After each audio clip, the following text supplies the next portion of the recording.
Hi everyone, आज ये 6 जुलाई 2026 के इम्पोर्टेंट करंट अफेयर को डिस्कस करते हैं। So let's get started without any further delay. प्रश्न संख्या 1 से स्टार्ट करते हैं। I2SEA सबमरीन केबल सिस्टम परियोजना का संबंध किन देशों से है? तो इसका संबंध भारत, मलेशिया और सिंगापुर से है। यह 3600 किलोमीटर लंबी परियोजना है जिसे माइक्रोसॉफ्ट, टाटा और सिंटेला कंपनियां मिलकर बना रही हैं। इसका उद्देश्य बेहतर इंटरनेट कनेक्टिविटी प्रदान करना है ताकि एआई और क्लाउड पर काम किया जा सके। भारत में इसके 2 लैंडिंग पॉइंट है। पहला चेन्नई तमिलनाडु में, दूसरा मछलीपट्टनम आंध्र प्रदेश में होंगे। जब हम बात करते हैं ऑप्टिकल फाइबर की, तो यह पूर्ण आंतरिक परावर्तन, जिसको टोटल इंटरनल रिफ्लेक्शन बोलते हैं, इसके सिद्धांत पे काम करती है। यहाँ पे आप देख सकते हैं इंडिया, मलेशिया और सिंगापुर ने मिलकर के सबमरीन केबल प्रोजेक्ट पे काम करना स्टार्ट कर दिया है। नेक्स्ट क्वेश्चन में आ जाते हैं। हाल ही में केको फुजिमोरी को किस देश के राष्ट्रपति के रूप में चुना गया है? तो पेरू के राष्ट्रपति के रूप में केको फुजिमोरी को चुना गया है।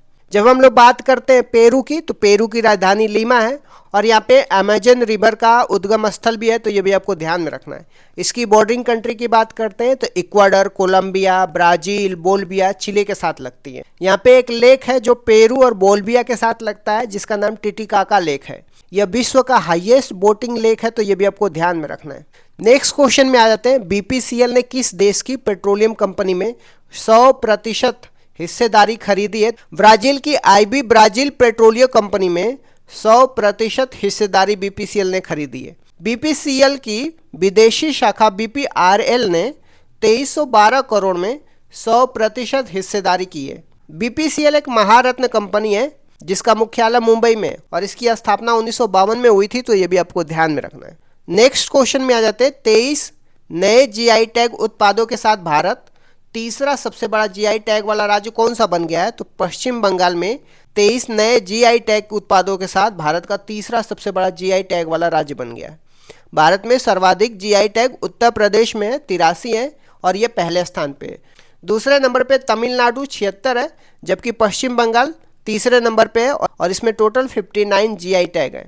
नए उत्पादों की जीआई टैग की बात करते हैं तो कनकचूर पापड़ राइस, शांति निकेतन का एक तारा और कोलकाता की ज्वेलरी शामिल है। पहला जीआई टैग की बात करते हैं तो 2004 में दार्जिलिंग की चाय को मिला था, तो ये भी आपको ध्यान में रखना है। नेक्स्ट क्वेश्चन में आते हैं। दीनदयाल अंत्योदय योजना के तहत कौन सा मोबाइल प्लेटफॉर्म लॉन्च किया गया है? तो लोकोस मोबाइल प्लेटफॉर्म लॉन्च किया गया है दीनदयाल अंत्योदय योजना के तहत।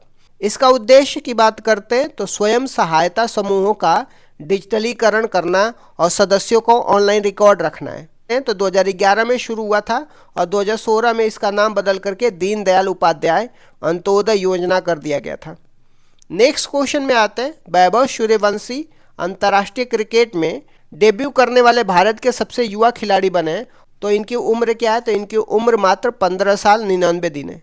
उन्होंने इंग्लैंड के खिलाफ मैनचेस्टर में डेब्यू किया है और सचिन तेंदुलकर का 16 साल 205 दिन का रिकॉर्ड तोड़ा है। वैभव सूर्यवंशी बिहार के समस्तीपुर के रहने वाले हैं, तो ये भी आपको ध्यान में रखना है।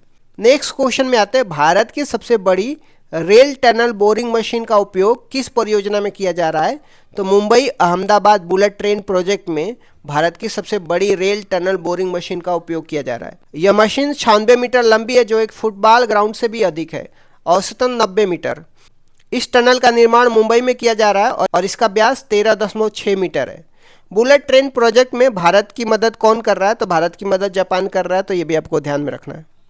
नेक्स्ट क्वेश्चन में आते हैं। हाल ही में प्रसिद्ध पंडवानी गायिका तीजन बाई का निधन हो गया है। उनका संबंध किस राज्य से था? तो उनका संबंध छत्तीसगढ़ से था। पंडवानी लोक कला महाभारत पांडवों की कहानियों पर आधारित है। तीजन बाई को 2003 में पद्म भूषण और 2019 में पद्म विभूषण से सम्मानित किया गया था, तो ये भी आपको ध्यान में रखना है। नेक्स्ट क्वेश्चन में आते हैं। अरुणाचल प्रदेश में कौन सी फसल उत्सव आयोजित किया गया है? ड्री फसल फेस्टिवल अरुणाचल प्रदेश में आयोजित किया गया है।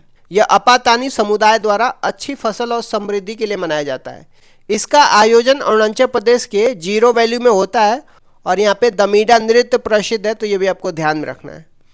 नेक्स्ट क्वेश्चन में आते हैं। भारत की 24वीं पचपदरा बालोतरा राजस्थान में की गया है भारत की 24वीं तेल रिफाइनरी का उद्घाटन। यह देश की पहली ग्रीनफील्ड इंटीग्रेटेड रिफाइनरी कम पेट्रोकेमिकल कॉम्प्लेक्स है।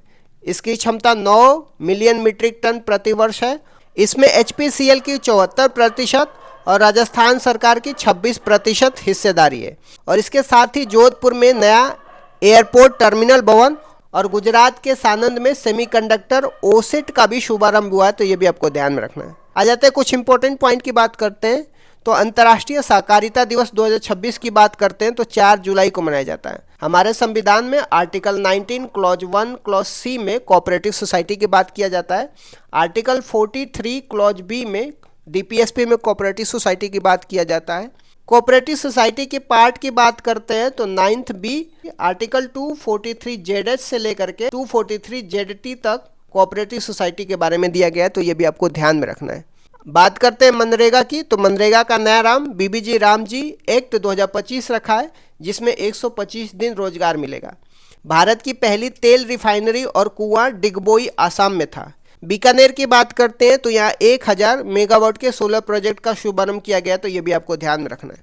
इस तरीके से मैंने कुछ इंपॉर्टेंट करंट अफेयर को डिस्कस कर दिया। Thank you so much guys, keep loving, keep supporting, bye bye, see you.